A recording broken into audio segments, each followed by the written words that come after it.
It's coming. Yes. Okay, welcome everybody. Welcome. It's Wednesday. You know what that means? Another fabulous Wednesday Women in Transitions. Thank you for joining in. I'm Blanca Velasco, your host, and with me, I am just beyond excited to be bringing on my new soul sister, Yes. Sharon Jameson, CEO, author, speaker, entrepreneur, you name it. This woman has it. And we met actually on, of course, one of our groups in Facebook. And when I've just been following her, stalking her, and just enjoying her wisdom in her Facebook lives and her Facebook groups, I just felt like, I had to bring this beautiful, shining light to share on Wednesday Women in Transition. Sharon, thank you so much for being here with us. And please, I just want to go ahead, have you just share a little bit about who you are before we dive in. Sure. First, thank you so much. I'm so excited to be here. I love these conversations about women in transition because I think being in transition is one of the most courageous things we can do for ourselves when we realize that we need to move from now to our next. So I am a coach, a healer, a catalyst, and I work with people to help them reclaim and remember who they really are. Because I believe that we all came to the world knowing who we should be. We were born to be something, but society has molded us and tricked us and taught us to be something that we are not. And I believe when we are not doing and being who our creator, the divine architect made us to be, we don't thrive. We don't have peace. We don't have fulfillment. So if I can do anything in the world is to help people remember and recapture and revive their true essence so that they can soar in every aspect of their lives. So I would say that I'm a sacred a shredder, try to shred all the labels and all the identities and all the positions and all the conditioning so people can see their souls because there's strength in our souls. Oh my goodness. Sister Shred away here. I need the shredder. But so now this is interesting because this is wonderful where you are today. But now there's been a couple of transitions in your life that have brought you to where you are. And sometimes, they are those painful times or whatever. But please share maybe a couple of those big transitions that have brought you to where you are. Sure. My transitions shifts really was a result of pain. Yes. I grew up in Missouri, where the society was still struggling with this thing called integration. And I was one of the first Black kids in my class. And I went through a lot of bullying. First, a kindergarten teacher hit me in the head in the chair. She thought I was attacking her. First grade, the kids jumped on me, gave me a concussion. So all through probably to 8th grade, I really endured a lot of bullying. But back then in the early 70s, we didn't understand the impact on our souls of bullying. And so what I did was I used food. And one summer I gained 50 pounds. I ate, trying to numb the pain because I was dealing with shame and humiliation and feeling worthless. And it wasn't until after I graduated from college when I got into therapy, when I realized that my past was really affecting my future. And so I started the healing journey, the healing process. And so that was the first transition to get help. And that was a hard transition because I grew up in the religious tradition. My father is a minister where therapy was frowned upon. If you went to therapy, you were not believing God for your healing. And if you went to therapy, you didn't have faith. And so there was a lot of stigma associated with getting therapy. But I needed therapy. I was so broken. And that was the first transition to go against the grain to get therapy.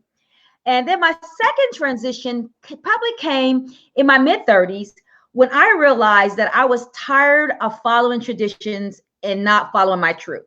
Sick of it.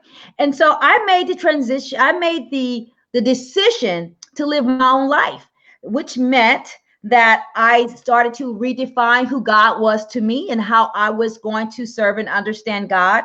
I started wearing my big earrings. I ditched all the suit.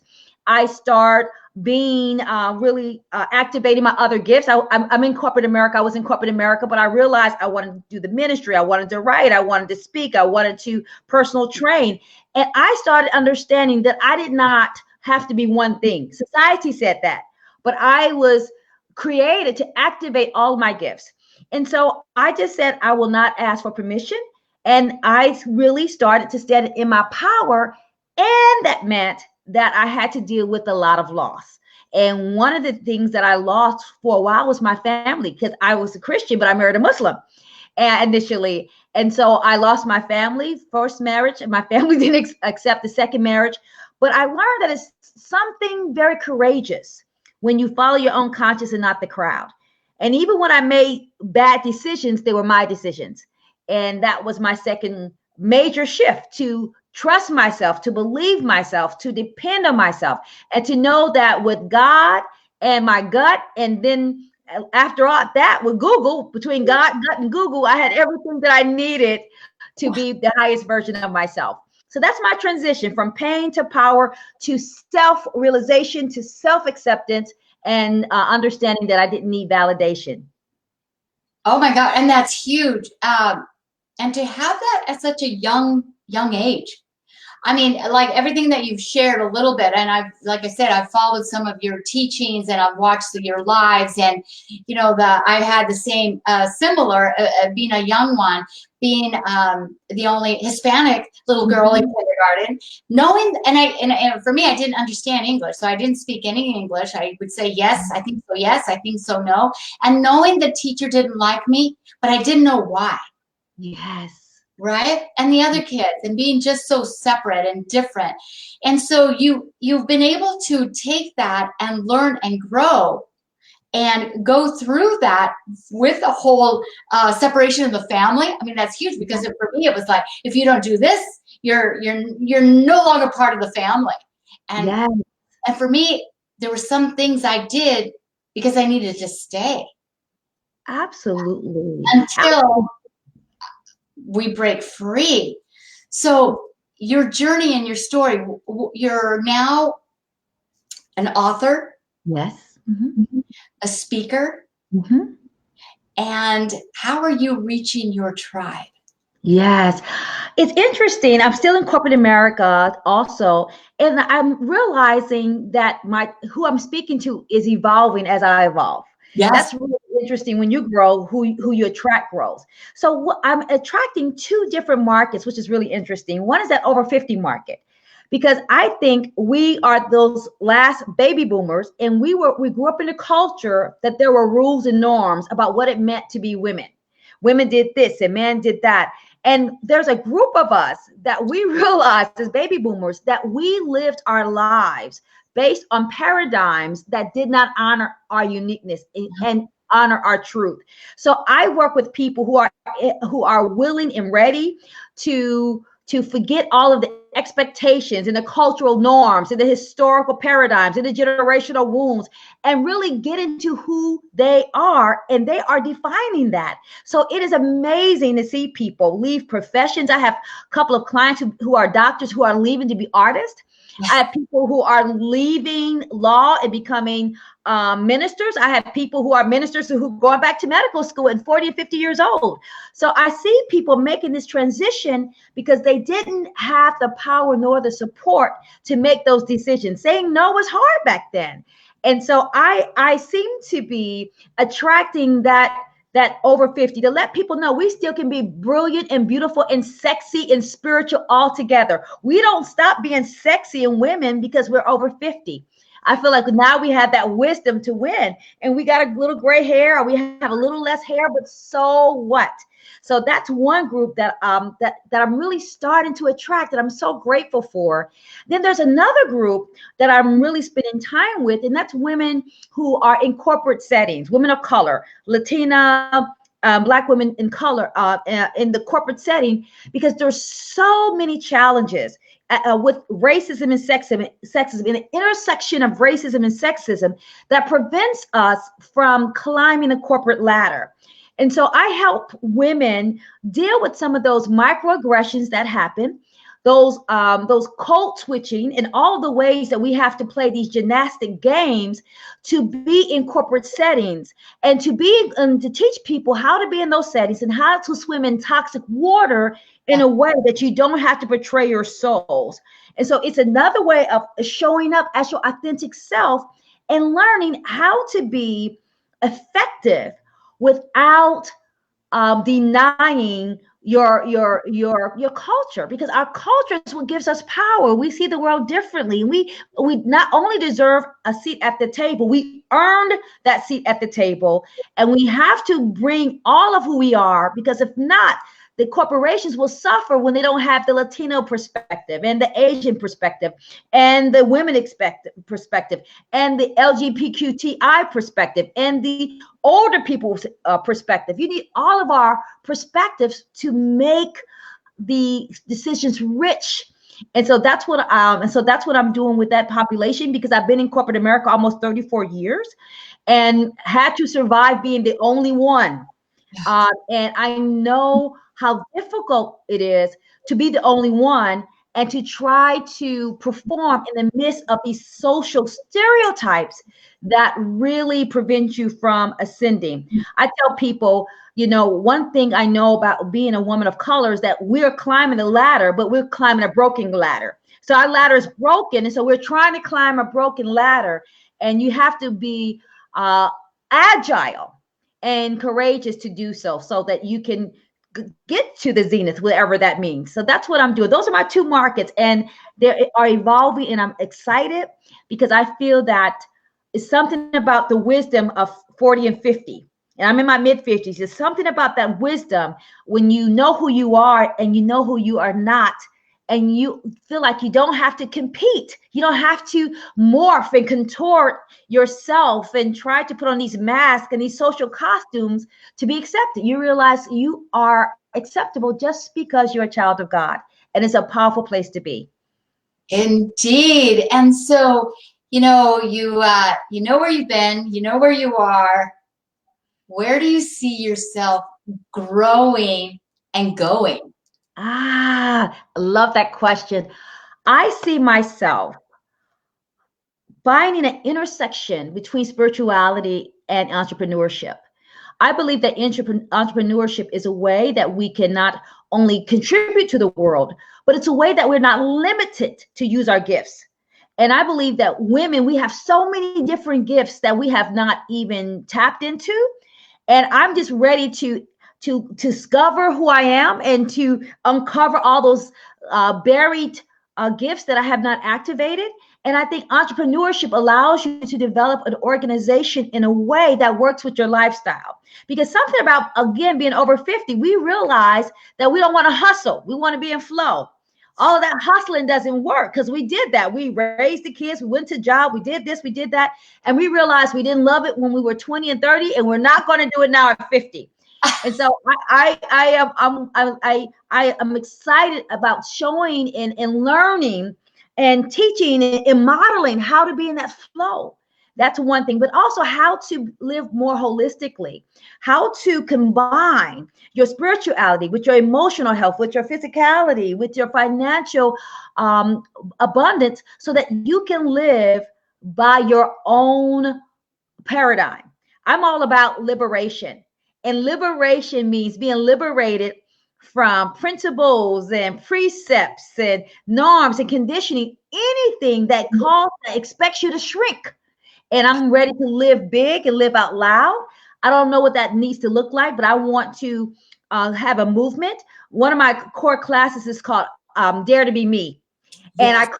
And it's Dare to Be Me because I want women to dare to be who God says they are and not who society told them to be. Because I believe that we are more than what society says, because society cannot even conceptualize of our greatness.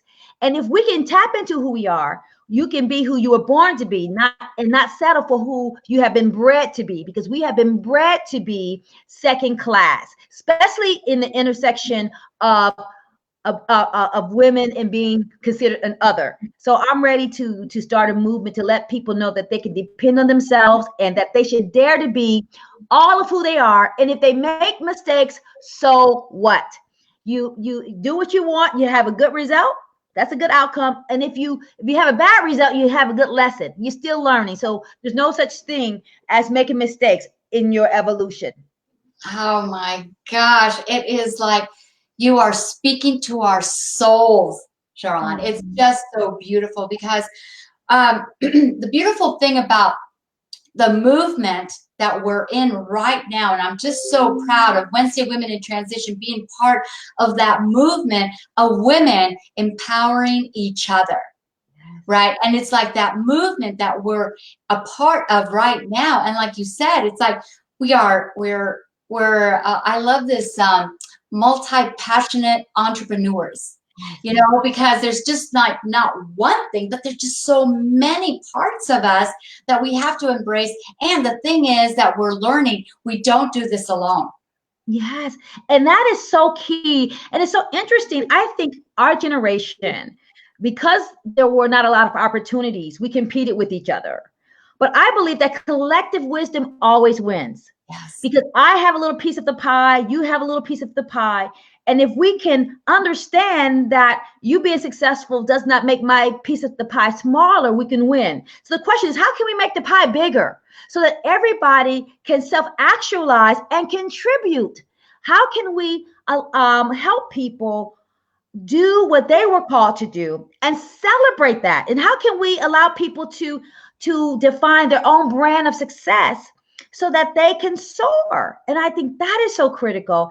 And if we understand that we can follow our own hearts and not the herd, and our own minds and not the masses, that's when we can be liberated from popularity. Because you can't be prophetic and popular at the same time. Because being prophetic means that you are going to rub a lot of people the wrong way. And that's why I think it's so important. Our age, with something that happens in that fifth decade, you have a different level of courage, because you recognize it's now or never.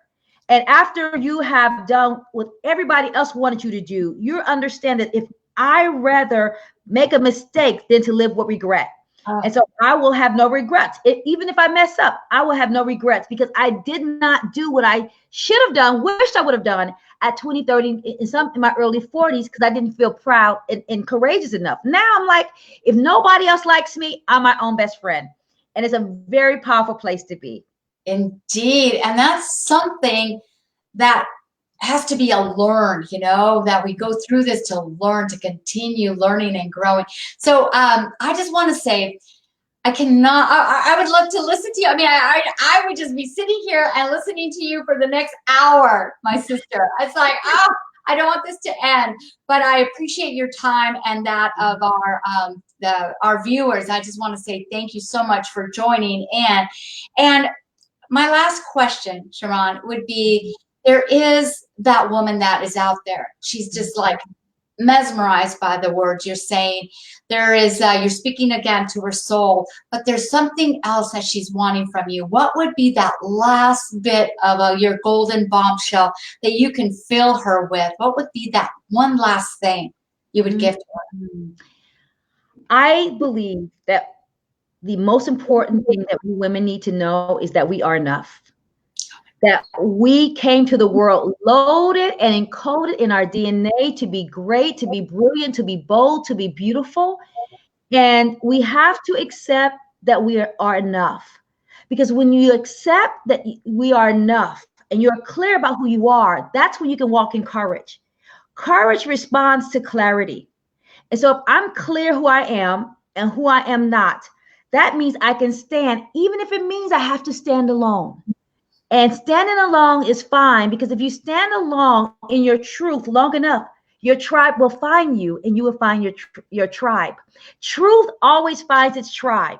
So be your truth. Your tribe will come to you because you are enough. and you are amazing, and there's no one like you. And I just want women to celebrate who they are, because sometimes you have to celebrate yourself by yourself. Yes. And you have to be okay with that. Oh my goodness. Well, I cannot thank you enough for your words, your spirit, your joy, your passion, everything that you bring to life as a coach, as a speaker, as a mentor to thousands. I'm just truly blessed to be here with you. And those of you that are on the live or on the replay, please make sure you share this, because we never know the lives we touch by the message we share, and that this needs to go out. And well, I just want to say thank you so much, Ms. Sharon. I thank you for blessing us here. I appreciate your time. And for those of you, thank you again. And another fabulous Wednesday Women in Transition. Yes. And you know what, really quickly, I want to invite them. I have a free 5 days of free training. It's called Live Your Life Like It's Golden. It's all about owning your true essence. And I want to invite people. That's a free group. But then I also have another program coming up called You Can Depend on You. And it just also talks about how to depend on yourself, to stand in your power in the midst of risk, rejection, and ridicule. So we talk about that. So please come aboard. I will put in the link, and the group starts, our training starts tomorrow. Oh, awesome. We have plenty of time. 5 days. It's free. So please join, and I would love for people to come, share their wisdom, because we all are better together. And let's do this thing. Let's be who God has called us to be together. Oh my gosh, because we are better together. Thank you so much. And another, we'll see you next week on another Wednesday Women in Transition. Thank you so much. Blessings. Thank you. Blessings to you. Bye-bye. Bye.